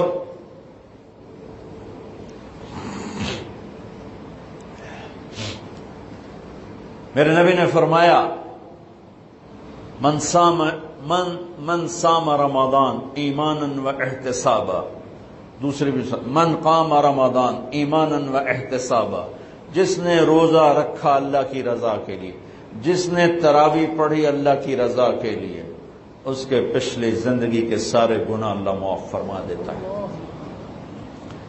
رات کا قیام کسی امت کو نہیں ملا۔ دیکھو روزہ سخت تھا تو ان کا قیام اللیل نہیں تھا، چونکہ وہ اپنی کتاب پڑھ سکتے ہی نہیں تھے۔ رمضان میں اللہ نے آسمانی کتابیں اتاری، یکم رمضان کو ابراہیم علیہ السلام پر، 2 رمضان کو تورات موسیٰ علیہ السلام پر، 8 یا 6 رمضان کو عیسیٰ علیہ السلام ان پر، موسیٰ علیہ السلام پر، ان پر داؤد علیہ السلام پر زبور کو اتارا، اور 12 یا 18 رمضان کو عیسیٰ علیہ السلام پر انجیل کو اتارا، اور 21 رمضان کو اللہ تعالیٰ نے پیر کی رات لیلۃ القدر میں غار حرا کے اندر اللہ تعالیٰ نے اپنے محبوب پر کتاب کو اتارا۔ وہ کتابیں فل آ گئیں، لکھی لکھائیں۔ قرآن فل نہیں آیا، قرآن صرف ایک سورت کے 19 الفاظ آئے بس، اور پھر 23 برس میں قرآن اترا۔ کتنے انبیاء ایسے گزرے ہیں جن کے پاس جبریل زندگی میں ایک دفعہ آیا، زندگی میں جبریل ایک دفعہ، اور ایک سے لے کر آگے کوئی تعداد مقرر نہیں ہے، 100 دفعہ 200 دفعہ، لیکن آپ حیران ہوں گے ہمارے نبی پر جبریل 23 برس میں 24,000 دفعہ آئے، 24,000 دفعہ، جو ایک عجب العجائب ہے، عجب العجائب ہے۔ تو میرے بھائیوں، رات کی تراویح، دن کا روزہ، تراویح میں کیا ملنے والا ہے؟ میرے نبی کا فرمان ہے ہر سجدے پہ 1,500 نیکی، ہر سجدے پہ 1,500 نیکی۔ تھوڑی اپنی کاروباری مصروفیت گھٹاؤ، اپنی کاروباری مشقت گھٹاؤ، اپنے ملازموں کی بھی مشقت گھٹاؤ، تاکہ وہ تراویح پڑھ سکیں، روزہ رکھ سکیں، بشاشت سے پڑھ سکیں، اور اللہ کا فضل ہے ڈھیلے سے ڈھیلا حافظ بھی ہو تو 1.5 گھنٹے میں سارا کچھ نمٹ جاتا ہے۔ اتنی سی ہمت کرو میرے بھائیوں کہ افطاری میں تھوڑا کھاؤ۔ اگر تم پہلوانوں کی طرح شروع ہو گیا نا، پھر تو تم سے عشاء بھی نہیں پڑھی جائے گی، تراویح تم نے کیا پڑھنا۔ روزہ جسم کی فالتو چیزوں کو جلاتا ہے، روزہ ایک قوت پیدا کرتا ہے ایمانی شیطان کے خلاف۔ وہ کیسے پیدا کرتا ہے شیطان کے خلاف؟ اللہ تعالیٰ حلال کو بھی حرام کر دیتا ہے۔ جب بیوی کو بھی شہوت سے دیکھنا حرام ہو گیا اور یہ اس پہ قابو پا گیا تو اوروں کی عزت کو یہ حرام نظر سے کیوں دیکھے گی؟ جب یہ حلال کھانا چھوڑ گیا تو یہ جھوٹ کیوں بولے گا، یہ گالی کیوں دے گا، یہ غیبت کیوں کرے گا؟ جب یہ کان میں دوائی ڈالنا چھوڑ گیا کہ روزہ ٹوٹ جاتا ہے تو یہ اوروں کی غیبت کیوں سنے گا، اوروں کی برائی کیوں سنے گا؟ جب یہ آنکھ میں دوائی نہیں ڈالتا ہے کہ وہ حلق میں جاتی ہے، وہاں سے وہ پیٹ میں چلی جاتی ہے، روزہ ٹوٹ جاتا ہے، تو یہ ان آنکھوں سے غلط کیوں دیکھے گا؟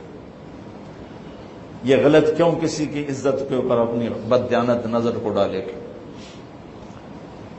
تو جب یہ اندھیرے میں بند کمرے میں ٹھنڈا پانی پڑا ہوا ہے اور ہاتھ نہیں لگاتا ہے اور اللہ کا دھیان اسے یاد ہوتا ہے کہ اللہ دیکھ رہا ہے، نہاتے ہوئے ہونٹ بند کر رہے تھے کہ کوئی پانی کا قطرہ منہ میں نہ چلا جائے اور میرا روزہ نہ ٹوٹ جائے، خراب نہ ہو جائے۔ تو یہ جب اللہ کا اتنا دھیان اس کو نصیب ہو جاتا ہے کہ اللہ دیکھ رہا ہے، ورنہ کیا کسی کو کیا خبر کہ میں 2 گلاس پانی پیتا یا میں پیاس سے بول رہا ہوں۔ تو جب وہ اللہ کو اتنا اپنے دھیان میں لے آتا ہے کہ اللہ دیکھ رہا ہے، میں پانی نہیں پیوں گا، اللہ دیکھ رہا ہے، میں بیوی کو ہاتھ نہیں لگاؤں گا، اللہ دیکھ رہا ہے، میں کسی کی عزت پر بری نظر نہیں ڈالوں گا، اللہ دیکھ رہا ہے، میں کسی کی برائی نہیں سنوں گا، اللہ دیکھ رہا ہے، میں کسی کی برائی نہیں کروں گا، تو پھر جب یہ بازار میں جائے گا تو جھوٹ تو نہیں بولے گا، جب یہ تولے گا تو غلط تو نہیں تولے گا۔ ہاں یہ الگ بات ہے، بہت سے مجھے ملے کہ جب بس رمضان میں جھوٹ چھوڑ دیتے ہیں، اس کے بعد پھر شروع ہو جائے گی۔ رمضان میں رشوت نہیں لیتا ہوں، اس کے بعد پھر شروع ہو جاتا ہے۔ تو چلو شکر ہے 1 مہینہ تو مسلمان رہتے ہیں۔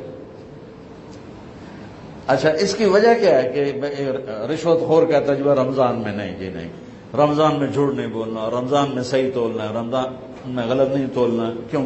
شیطان قید ہو جاتا ہے۔ رمضان میں نمازی کیوں بڑھ جاتے ہیں؟ شیطان قید ہو جاتا ہے۔ کسی امت کو یہ نہیں ملا کہ رمضان میں شیطان قید کیے جائیں، اس امت کو ملا رمضان میں شیطان قید ہو جاتے ہیں۔ کسی امت کو یہ نہیں ملا کہ رمضان میں جہنم کے دروازے بند ہو جائیں، اس امت کو ملا ہے رمضان میں جہنم کے دروازے بند ہو جاتے ہیں، جنت کے دروازے کھل جاتے ہیں۔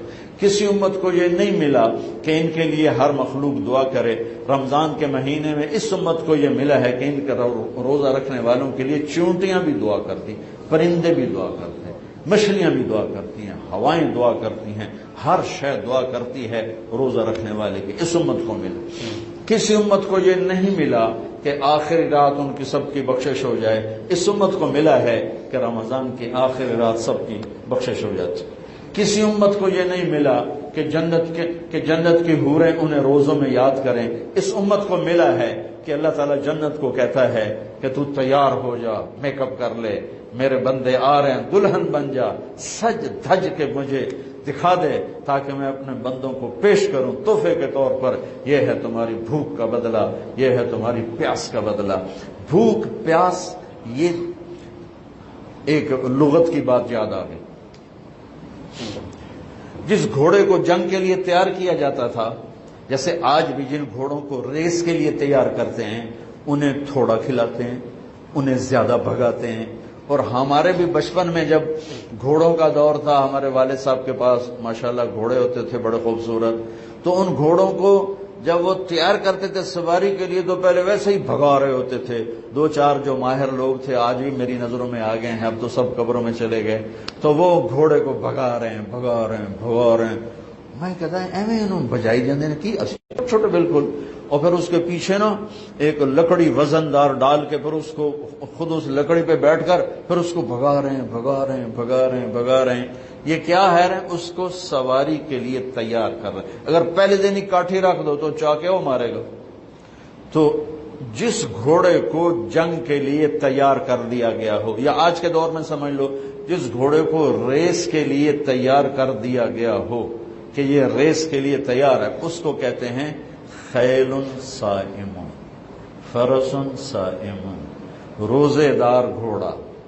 روزے دار گھوڑے کا کیا مطلب ہے؟ کہ یہ گھوڑا بھوک برداشت کر سکتا ہے، پیاس برداشت کر سکتا ہے، لمبی ریس کی تھکن برداشت کر سکتا ہے، دشمن سے بھڑ جائے تو تلواروں کی کاٹ برداشت کر سکتا ہے۔ اس کو خون بہتا بھی دکھایا جاتا تھا، گھوڑے کو خون بہتا دکھایا جاتا، زخم لگا کے اوروں کو، جانوروں کو زخم لگا کے دکھایا جاتا تھا کہ اس کی آنکھ زخم دیکھے، خون دیکھے۔ ایک عرب شاعر کا شعر یاد آ گیا، یدعون عنتر والرماح كأنها اشتان بیر فی لبان الادهم ما زلت ارمیهم بغرة وجهه ولبانه حتى تسربل بالدم۔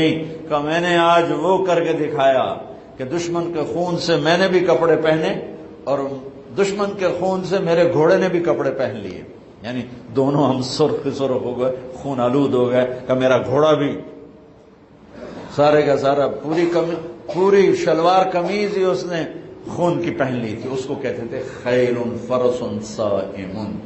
تو یہ روزہ ہمیں جنگ کے لیے تیار کرتا ہے۔ کون سی جنگ؟ شیطان کے خلاف۔ اور دوسرا کہتے تھے سامت الریح،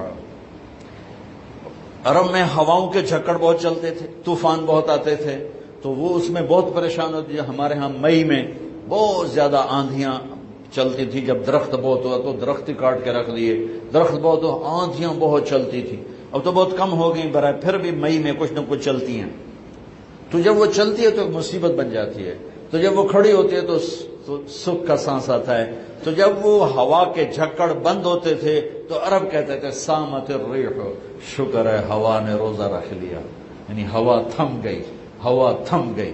اب اس کو یہاں فٹ کیسے کیا ہے علماء نے کہ انسان کے اندر نافرمانی کے جھکڑ چلتے ہیں، جھوٹ کے، ظلم کے، بدکاری کے، فحاشی کے، نشے کے، سستی کے، رشوت کے، بار بار نام لینے سے بھی طبیعت خراب ہوتی ہے. نافرمانی کے طوفان اٹھتے ہیں، طوفان اٹھتے ہیں. یہ کیا کرتا ہے؟ روزہ رکھتا ہے، نظر جھکاتا ہے، ہاتھ جھکاتا ہے، زبان پہ قابو پاتا ہے، شہوت پہ قابو پاتا ہے، حلال کو چھوڑ دیتا ہے. تو وہ پورا مہینہ جب اس پریکٹس سے گزرتا ہے کہ نظر کو بچاتا ہے، کانوں کو بچاتا ہے، زبان کو بچاتا ہے، حلال کھانے، حلال بیوی سے بچتا ہے، تو اللہ اس کے اندر شیطانی طوفانی ہواؤں سے ٹکر لینے کی طاقت پیدا کر لیتا ہے اور یہ اس کے سامنے کھڑا ہو جاتا ہے، ڈٹ جاتا ہے. لیکن کیونکہ ہمارا روزہ شکر ہے فرض جو رکھتے ہیں ان کو مبارک ہو، بہت مبارک ہو. جو میرے بھائی سست ہیں اللہ کرے وہ بھی رکھ لیں کہ یہ بہت بڑا سرمایہ ہے، بہت بڑی دولت ہے. اللہ تعالیٰ یہ ہمیں نصیب فرما دے کہ رات کی تراویح اور دن کا روزہ یہ اس کے اندر ایک طاقت پیدا کرتا ہے شیطان سے ٹکرانے کی اور غلط چیزوں سے ٹکرانے کی. اس کے اندر اللہ تعالیٰ قوت پیدا فرما دیتا ہے. اور رات کو تراویح کا جو روزہ، تراویح کا جو سجدہ ہے 1500 نیکی ہے، 1500. کچھ لوگ 8 پڑھتے ہیں، ان کے پاس بھی دلیل ہے، کوئی بات نہیں، ٹھیک ہے. ہم 20 پڑھتے ہیں تو ہمارے پاس بھی صحابہ کی دلیل ہے، ٹھیک ہے. لیکن بھائیو 8 سے 10 کر دینا کوئی منع نہیں، 8 کو 12 کر دینا کوئی منع نہیں. صحابہ کے دور میں جب اللہ کے نبی تشریف لے گئے تھے دنیا سے تو مکے والے کیا کرتے تھے؟ 4 تراویح، یہ جو ہم 4 تراویح کے بعد بیٹھتے ہیں نا، ترویحہ، آرام کرنا. تراویح کا نام بعد میں پڑا، اس کا صحابہ کے دور میں اس کا نام ہے قیام اللیل، قیام رات کا قیام، جیسے حرم میں آخری 10 دن میں ہوتا ہے قیام اللیل. تراویح اس کا نام پڑا بعد میں. اللہ کے نبی کے بعد مکے والوں نے کیا کیا کہ وہ 4 تراویح پڑھتے تھے اور پھر 1 طواف کرتے تھے، تو بشاشت بھی آ جاتی تھی اور طواف بھی چھوٹا سا ہوتا تھا، مجمع بھی تھوڑا سا ہوتا تھا. 80s میں گیا تو تھوڑا سا مجمع ہوتا تھا، 5-7 منٹ میں طواف ہو جاتا تھا. تو طواف کرتے پھر 4 تراویح پڑھتے، پھر طواف کرتے پھر 4 تراویح پڑھتے. تو اس طرح کرتے کرتے کرتے کرتے ان کی سحری کا وقت ہو جاتا، جا کے سحری کھاتے، فجر پڑھتے، اشراق پڑھ کے پھر آرام کرتے. مدینے والوں نے سوچا کہ وہ تھا ہر 4 تراویح تو بعد سجدہ طواف کر دیں، ہوں آپا کی کریے؟ ان کا ہم ڈبل تراویح پڑھیں گے. تو انہوں نے 40 رکعت شروع کر دی. تو رات کی نماز میں کوئی ایسی پابندی نہیں کہ اس کے اوپر نہیں پڑھ سکتے. قیام اللیل مثنا و مثنا، رات کی نماز 2 رکعت ہے، اور جب ختم کرنا چاہو تو 1 وتر کے ساتھ اسے ختم کر دو. تو مدینے والے 40 تراویح پڑھتے تھے. شیخ عطیہ سالم رحمۃ اللہ علیہ مدینہ کے بہت بڑی ہستی تھے اور ان کا مسجد نبوی کے اندر درس ہوتا تھا، اور مجھے ان سے فائدہ اٹھانے کا موقع ملا کہ میں جب حج پہ جاتا تھا پہلے جب، تو 1 مہینہ تقریباً مدینے میں قیام ہوتا تھا. تو روز میں ان کے درس میں جا کے بیٹھتا تھا. جب کہیں میرا کوئی بیان طے نہ ہوتا تھا تو وہ علم کا ایک بہتا ہوا دریا تھے، اللہ ان کے درجے بلند فرمائے، اور بہت عجب خزانے ان سے ملے جھولی بھرنے کے لیے. انہوں نے کتاب لکھی ہے صلاۃ التراویح، تراویح کی نماز. کس بات پہ لکھی ہے؟ فرمانے لگے کہ میں دیکھتا ہوں 8 تراویح پڑھنے کے بعد بہت سے لوگ پیچھے جا کے بیٹھ جاتے ہیں، اور یہ نادان لوگ ہیں جو 8 تراویح پڑھ کر پیچھے جا کے بیٹھ جاتے ہیں. میں ان کے لیے یہ کتاب لکھ رہا ہوں کہ بے شک یہ بھی روایت ہے 8 تراویح کی اور 20 کی بھی، اور اس کی کوئی ایسی پابندی نہیں کہ 8 کے بعد پڑھنی ہی کوئی نہیں، میں جتی چاہ کے دوڑے جان دے رہا جی میں مگرو پتہ کوئی نہ پڑھ آ گیا۔ یہ قیام اللیل یہ بندگی کی رات ہیں، یہ بندگی کی راتیں ہیں، یہ عبادت کی راتیں ہیں۔ آپ 2 پڑھو تو بھی تراویح ہوگی، 4 پڑھو، 8 پڑھو، 10 پڑھو، 12 پڑھو۔ میں نے مدینے کا انہی کی کتاب سے بتا رہا ہوں صلاۃ التراویح، مدینے والے 40 رکعت پڑھتے تھے، اور تراویح کا لفظ ہی 12 سے اوپر پہ آتا ہے، چونکہ ترویحہ ایک آرام کو کہتے ہیں، تھوڑی دیر کے لیے آرام ترویحہ، ترویحتان 2 دفعہ آرام کرنے کو کہتے ہیں، اور تراویح 2 سے زیادہ دفعہ آرام کرنے کو کہتے ہیں۔ 8 تراویح پڑھی جائے تو اس پہ تراویح کا لفظ صادق کے نہیں آتا، بلکہ نام صلاۃ و ترویحتان ہوگا، ترویحتان۔ وہ 12 پڑھیں گے تو تراویح کا لفظ اس پر صادق آئے گا کہ 3 دفعہ آرام کرنے کو تراویح کہتے ہیں۔ یہ کوئی مطلب ہے کہ میں کوئی مناظرہ نہیں کر رہا ہوں، نہ ہی میری عادت ہے مناظرہ کرنے کی، لیکن جو 8 تراویح کو کہتے ہیں بس اس سے اوپر پڑھنی نہیں، ان کو یہ بتا رہا ہوں کہ یہ اپنا نقصان نہ کرو۔ تراویح کی نماز ہو رہی 20 پڑھو، تم نے گھر جا کے کرنا کیا ہے؟ صرف اوپر کے آدھا گھنٹہ اوپر لگ جاتا ہے اور آدھے گھنٹے میں ساری نماز نمٹ جاتی ہے، لیکن آپ کو ملتا کیا ہے؟ ہر سجدے کے بدلے 1500 نیکی۔ کیوں ضائع کرتے؟ یہاں چھوڑو، سب سے بڑی مسجد تو وہ اس نے بنائی ہے ملک ریاض صاحب، اللہ اس کو جزائے خیر دے، بڑا سخی آدمی ہے، اور سخی کی تعریف نہ کرنا بھی بہت بڑا بخل ہے، بہت سخی آدمی ہے۔ تو اس نے وہ بنائی ہے بحریہ ٹاؤن کی مسجد، وہاں ایک وہ ہو جائے، ایک اعلان ہو جائے اور ایک پوسٹ لگ جائے کہ جو ہماری مسجد میں آ کے نماز پڑھیں گے ان کو 1500 نہیں 150 روپیہ فی سجدہ دیا جائے گا۔ تسی اگلے دن تماشا ویکھے جے کی ہوندا ہے، جو سارا بحریہ ٹاؤن بلاک نہ ہو جاوے تو مینوں نہ پلوے۔ وہ جن کدی دادیاں نو پوچھیا نہیں، دادیاں نو موڈیاں تے چاہ تے لے آون گے، دادا میرے نال آیا، وہ آ کے دو آ گیا دادی نو میں آندا ہے، نانے نو میں چاہیا، نانی نو ایس چاہیا، تے تو لڑائی ڈنڈے شروع ہو جاؤں۔ میری قوم روپے کو جانتی ہے، نیکی کو نہیں جانتی۔ انہیں یہ پتا ہے کہ پیسہ کیا چیز ہے، اس کے لیے جھوٹ بھی بولیں گے، اس کے لیے ہر غیرت کی حدوں کو توڑ دیں گے، نیکی نہیں جانتی۔ تو میرا نبی فرما رہا ہے تراویح کے ہر سجدے پہ 1500 نیکی لکھی جائے گی، اور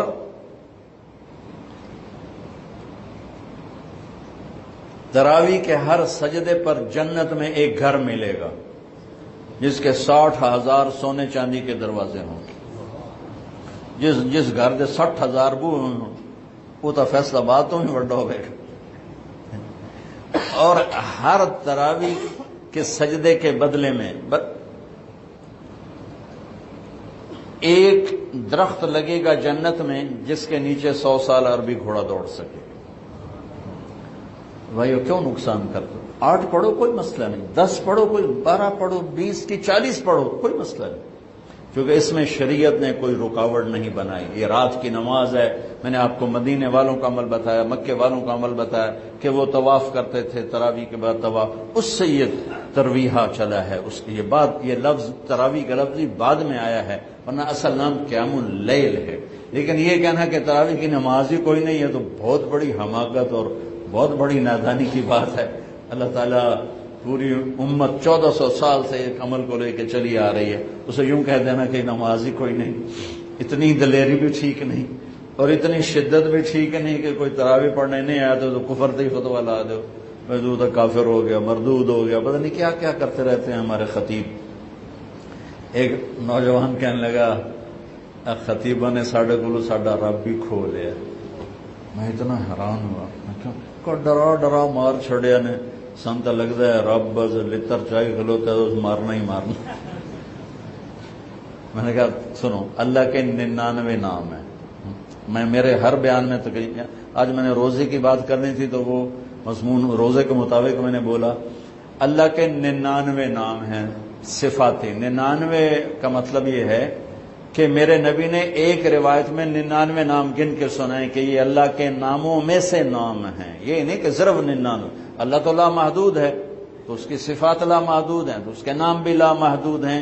میرے نبی نے کہا ان للہ 99 اسما، اللہ کے صفاتی ناموں میں سے یہ 99 نام ہیں، ان میں ایک نام ہے غصے والا، باقی سب رحمت ہی رحمت، صرف ایک۔ کمال کی بات ہے۔ باقی جبار جو ہوتا ہے نا، غصے والے کو نہیں کہتے، جو اللہ کا نام ہوتا ہے الجبار، العزیز الجبار المتکبر۔ جبار کا مطلب ہوتا ہے چھا جانے والا، غالب آنے والا۔ غصے کا مطلب ہم اردو میں کرتے ہیں، یہ تو بڑا جبار بندہ ہے، بڑا جابر بندہ ہے، ہم کہتے ہیں بڑا جابر بندہ ہے۔ یہ اردو میں جابر غصے والے کے لیے ہے، عربی میں جابر جوڑنے والے کو کہتے ہیں، ٹوٹے کو جوڑنے والے کو جابر کہتے ہیں، اور جبار چھا جانے والے کو کہتے ہیں، المہیمن چھا جانے والا۔ صرف ایک صفت بتا رہا ہوں، المنتقم، انتقام والا۔ انتقام پھر غصہ بھی ہے، پکڑ بھی ہے، عذاب بھی۔ اچھا، تلوار کے اوپر اگر کور چڑھا ہوا ہو تو وہ کاٹے گی؟ مولی شاہد میں بھی مارو تو کچھ نہیں ہوگا، انہوں نے کہتا نیرا پل پلا جائے بیٹا، گول مٹول جائے۔ چھری کے اوپر کور چڑھا ہوا ہو تو چڑیا بھی نہیں مرے گی، چڑیا کو بھی زخم نہیں آئے گا، وہ بھی پھڑ پھڑا کے اڑ جائے گی، ٹھیک ہوگی بات۔ میں رحمت للعالمین پہ قربان جاؤں، انہوں نے اللہ کے ناموں کی فہرست جیسے ہمیں بتائی، ہم ویسے اس کو بیان کرتے ہیں۔ میں نے یاد کیا ہوا، میں سناتا رہتا ہوں۔ وہ المنتقم کو کہاں لائے؟ یہ رحمت للعالمین کو سلام ہے۔ شروع میں لے آتے هو اللہ الذی لا الہ الا ہو المنتقم۔ کہاں سے شروع کیا؟ سنو ذرا، الرحمن سے شروع کیا۔ اللہ الذی لا الہ الا ہو الرحمن الرحیم، یہاں سے شروع کیا، اور الرشید الصبور پہ آ کے ختم کیا۔ صبور، جو اپنے بندوں کی برائیاں دیکھنے کے بعد بھی ان سے پیار کرتا ہے۔ جیسے والدین بچے کی کمیاں دیکھ کر بھی پیار سے مجبور ہوتے ہیں۔ اچھا، اب المنتقم اللہ لایا کہاں ہے؟ یہ میرے ہاتھ کو دیکھنا، یہ دو انگلیاں یہ درمیان، اگر میں یوں کر دوں تو یہ درمیان والی انگلی بند ہو گئی نا، دونوں طرف سے بند ہو گئی۔ میرے نبی پہ قربان جاؤں، اللہ کے نبی المنتقم کو بیان کرنا چاہتے ہیں۔ اللہ نے جو کہا میں ہوں، اور ہے بھی صحیح۔ بھائی بعض لوگ ڈر کے سیدھے ہوتے، بعض محبت میں سیدھے ہوتے۔ تو یہاں ہے البر، یہ ہے التواب، یہ ہے العفو، یہ ہے الرؤوف۔ البر التواب، العفو الرؤوف۔ البر نیکی قبول کرنے والا، التواب اپنے بندوں پر سایہ کرنے والا، اپنے بندوں کو خود اپنی طرف کھینچنے والا اور توبہ قبول کرنے والا، العفو معاف کرنے والا، الرؤوف بہت ہی مہربان، اور بیچ میں المنتقم۔ المنتقم، تو میں نے کہا نا تلوار پہ کور ہو تو اثر نہیں کرے گی۔ ایک مثال دے رہا ہوں، اللہ وللہ المثل الاعلی، اللہ تو ہر تشبیہ سے پاک ہے۔ چھری پہ کور ہو اثر نہیں کرے گی۔ میرے نبی نے المنتقم کو چھپا دیا، البر التواب العفو الرؤوف، بیچ میں منتقم، کہ وہ خود ہی اپنی غیظ و غضب کا جب اظہار کرنا چاہتا ہے تو ادھر العفو، ادھر الرؤوف، ادھر البر، ادھر التواب۔ چلو جا۔ ایک بدو آیا، یا رسول اللہ قیامت کے دن حساب کون لے گا؟ آپ نے کہا اللہ کا، موجہ ہو گئی۔ آپ نے کہا کیڑی گل دیا موجہ؟ کہ سخی بادشاہ ناپ کے بھی چھڑ دینا۔ ان الکریم اذا قدر عفا، ان الکریم اذا قدر عفا، سخی بادشاہ ناپ کے بھی چھڑ دینا ہے، تو ایڈا بڑا بادشاہ ہے۔ تو بھائیو، کچھ چیزیں آ گئیں، کچھ ابھی رمضان چلنا ہے، اعتکاف بھی رہ گیا ہے، صدقہ فطر بھی رہ گیا ہے، رمضان کے اعمال بھی رہ گئے ہیں. میں نے صرف روزے کو تھوڑا سا ہائی لائٹ کرنے کی کوشش کی. کوشش فرمائیں ہمارے روزے قبول ہوں، اور اس میں جو چیزیں اللہ کو پسند ہیں وہ کرتے جائیں گے تو انشاءاللہ روزہ قبول ہو جائے گا. تراویح کا اہتمام فرمائیں، تہجد کا اہتمام فرمائیں. بہت آسان ہے، کھانا کنٹرول میں رکھیں. جو اس پر افطاری پہ جو تباہی مچاتے ہیں نا، اگر وہ چھوڑ دیں تو پھر کوئی مسئلہ نہیں. تراویح پڑھنا بھی، تہجد پڑھنا بھی. ہلکا سا کھائیں، تھوڑا سا کھائیں. کوئی فروٹ لے لیں، کوئی پکوڑا لے لیں، کوئی ایک آدھ کھجور لے لیں. 1 گلاس 1.5 گلاس سادہ پانی، ٹھنڈا نہ ہو، وہ پی لیں، اور نماز پڑھ کے چائے پی لیں، اور عشاء پڑھ کے تراویح پڑھ کے جو مرضی کھانا ہے کھا، تو پھر انشاءاللہ آسان ہوگا. لیکن جو حال ہوتا ہے سموسیاں دا پکوڑیاں دا، وہ تو نماز ہی نہیں کسی پڑھنی، تراویح کہیں پڑھنی، اٹھے نالے کھول کے ڈٹھے پائے ہوں.